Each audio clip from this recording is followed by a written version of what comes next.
Ceiling fans. I've been given quite a lot of these for free recently. This is the one item I usually get for free and in perfect working order. People usually replace ceiling fans not because it's defective, but because it doesn't look good. They want a new style, or they just don't want it anymore. People often say, you know exactly the reason why everyone is looking up and cheering. That's because he or she is a ceiling fan. You know why? Because the fan is gone. There's just a ceiling left. If you are a scrapper and you want to salvage scrap copper and iron from a ceiling fan, you might want to think again. There is very little amount of copper inside the motor of a ceiling fan. On average, you get about 300 grams of copper from the motor.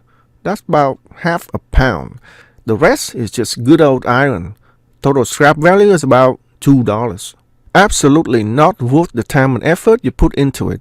So that's why the fan is more useful being a fan or something else other than the scrap value. And that's what I'm doing today. I'm going to show you how to make a very useful multi-tool out of a ceiling fan. It's very simple to make, but it can do quite a lot of things. Here's one example. That's before. That's after. So first, let's tear it down. The first thing we're going to do is to remove the fan blades. There are 3 screws for each fan blade. Now that the fan blades are removed, we need to remove the light bulb assembly first before we can remove the metal arms for the fan blades. Unplug the electrical cable and then unscrew the nut at the center. Sometimes the nut got stuck, so you have to deal with it. You know, adjust it and everything like that. Remove the black metal plate, and now we can have access to the screws that hold the fan blade arms together. And then you can remove the fan blade arms. Now we can remove the rod assembly here. So there's a pin here. Remove this pin and a couple of screws, and then we can pull this whole rod out. Now we're going to remove the metal case here, and there are 4 long screws, and it will come out like that. These are the 4 long screws. What we have left is the metal plate here. There are 3 more screws here to remove this plate. Alright, so I have mounted the motor on my vise temporarily so I can test it, and here is how to wire the fan. So there are 3 wires on the fan, but white, black and blue. Okay, white is neutral, so it goes to neutral wire. The black and blue wire, they are hot wire, so it goes to the black wire on the power cable, and that goes to the outlet.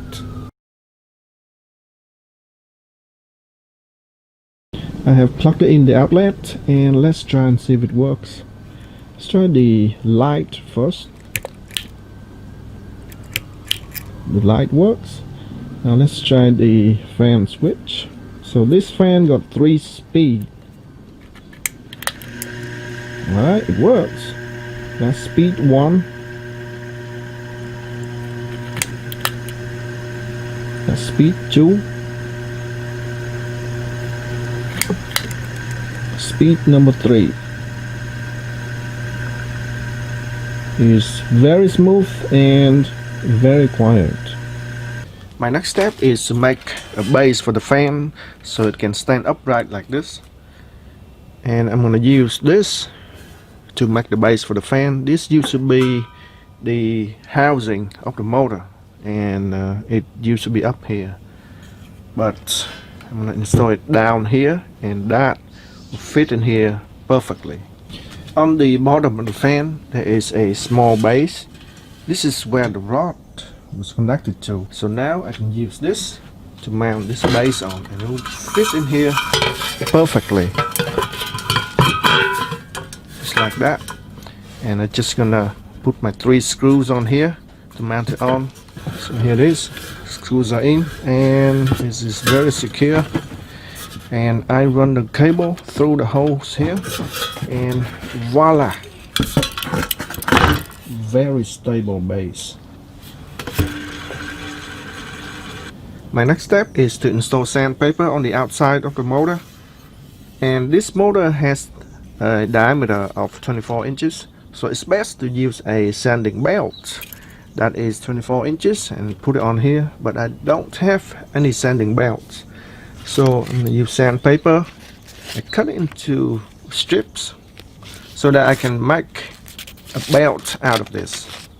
But before I install the sandpaper on, I'm going to install a piece of foam here, and with double-sided tape I'm going to tape it on the outside of the motor like so, and the sanding belt is going to go on top of this foam.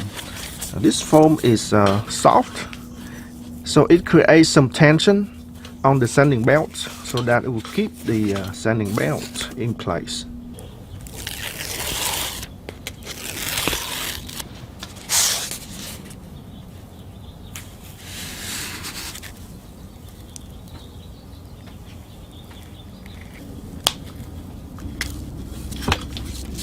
Now, because this piece of foam here is a bit too short, so I'm gonna have to put it into two sections. So I have a small piece here to complete the circle. This shouldn't be a problem. So my next step is to install a sanding belt on here, and because this is 24 inches in circumference, I can use any 24-inch sanding belt. But they are really expensive. I mean, I went to Home Depot and looked at the belts. It's like $10 each. That's ridiculous. So I'm just gonna make my own. So I cut my sandpaper into 3 small strips, and I'm gonna connect all of these in series. Does it ring a bell? Just like this. I'm just playing with you. So what I'm gonna do is I am going to tape the 2 strips together using duct tape, but you don't want to tape them vertically like this. You want to tape them at an angle or horizontal as possible. But because I can't tape them horizontally, I am going to overlap the 2 strips, and I'm gonna cut it diagonally at an angle, so that when I tape them together, it will go along with the spinning rotation of the motor instead of vertical, which is perpendicular to the spinning rotation of the motor. That's bad because it will peel off very easily. But if you cut it at an angle like this, it will go along with the rotation of the motor, and it will be harder to peel off. So I'm gonna overlap them just like so, and tape them temporarily. Look like so. And now we cut. Just like that. Now this is how they overlap right here. Now I can use my duct tape just like that. Next step is to trim off the excess duct tape. So now that we have a strip, let's make it into a belt. So I'm gonna put it on here so that I know where to cut. So it seems like I have to cut right here where my pencil mark is, but because I want to make it a little bit tighter so that the foam can have some tension to keep the sanding belt in place, I'm going to move it in a little bit more, about 1 millimeter, to make it tighter. So I make it overlap like this, and now we cut. Now we put duct tape on. Moment of truth. Let's see if it fits. There we go. It's in. Just have to push it down, and voila, it's nice and tight in here. Now let's try and turn it on. Nice. Let's try and sharpen my knife here. And this is before I sharpen it. This knife is very dull, so I have a hard time cutting through this lemon here.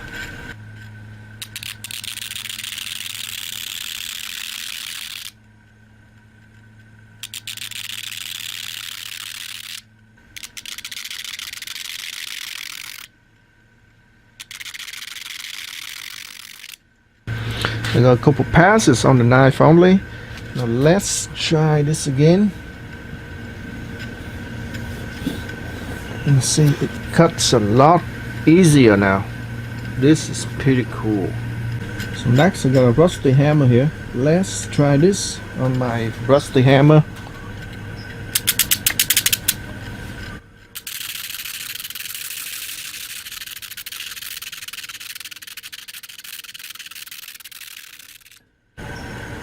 That's before, that's after.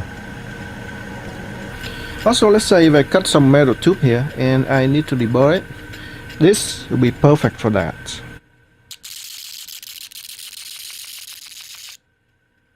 Check that out. Beautiful. Let's try this old piece of wood here.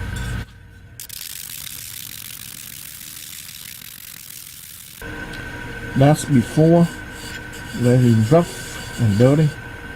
That's after, smooth and clean. So basically this is a very versatile tool. I can use it to sharpen my knife. So it's a knife sharpener. I use it for sanding, clean up my tool, or sanding a piece of wood, or I can use it as a deburrer. Now let's check out the aftermath of the sanding belt after I sand off this.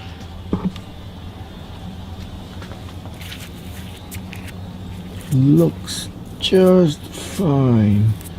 So the duct tape holds up very well. You can see the seam here where it's connected by the duct tape, and it holds up very well, not damaged at all. The two light bulbs on this fan, they create quite a bit of glare when I turn them on, because they are way down here and I'm working up here.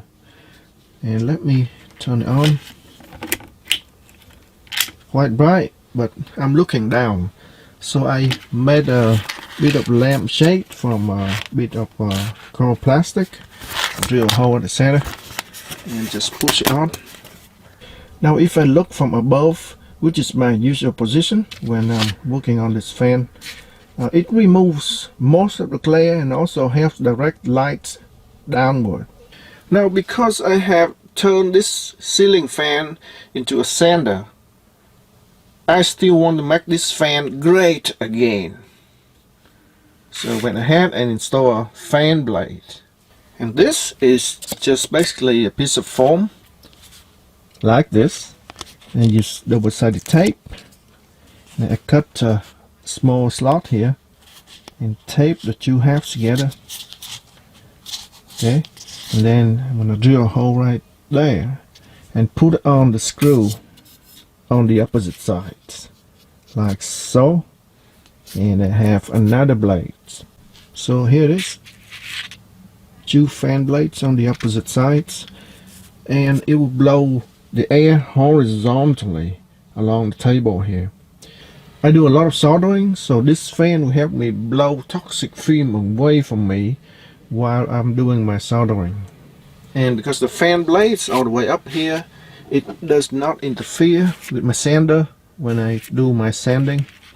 Also, the reason why I use foam to make the blade, because there's no fan guard here. So if I make some blade that is too hard, it's gonna be dangerous, and I will get cut easily if I touch the blade. But with foam, nothing will happen if I just accidentally touched it. Let's turn it on.